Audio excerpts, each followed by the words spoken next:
Yung panibagong araw at panibagong pag-asa na naman sa ating lahat. At eto nga, may panibago na naman akong sasaktan. Bago matapos ng taong 2023, si Madam ay humabol sa ating promo. At eto na yung aking year-end tattoo. So ikaw, ano pang inaantay mo? PM mo lang ako. Bagong taon, bagong tato, napakaangas par. So yan, rekta na tayo dyan, dire-diretso na tayo sa pananakit. So kung napapansin nyo guys, sa hulihan ako nagumpisa. So hindi tayo mabuburhan dyan ng stencil kasi napakalupit ng ginamit kong Electrum Premium Stencil Primer. So hindi tayo sponsor nyan. So baka naman. At eto nga palang si Madam ay binigay niya ang buong pagtitiwala niya sa akin. So ako na daw bahalang mag-customize ng kanyang tato.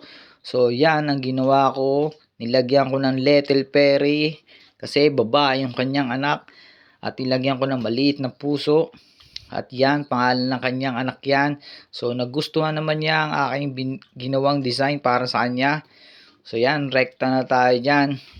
At sabi nga pala ni Madam, ay masakit nga pala dahil first tattoo niya ito. Masakit pa daw sa breakup, pero masasanay ka rin naman daw at namamanhid. Sa umpisa lang daw naman pala masakit. At sa mga nagnanais magpatattoo dyan, cover up, piercing, PM nyo lang ako, JB Agripa. At follow nyo na rin ako. At eto na, cleaning time na tayo dyan. At ang ginamit ko dyan, antibacterial soap ay Eagle Tattoo Soap. So hindi rin tayo sponsored nyan.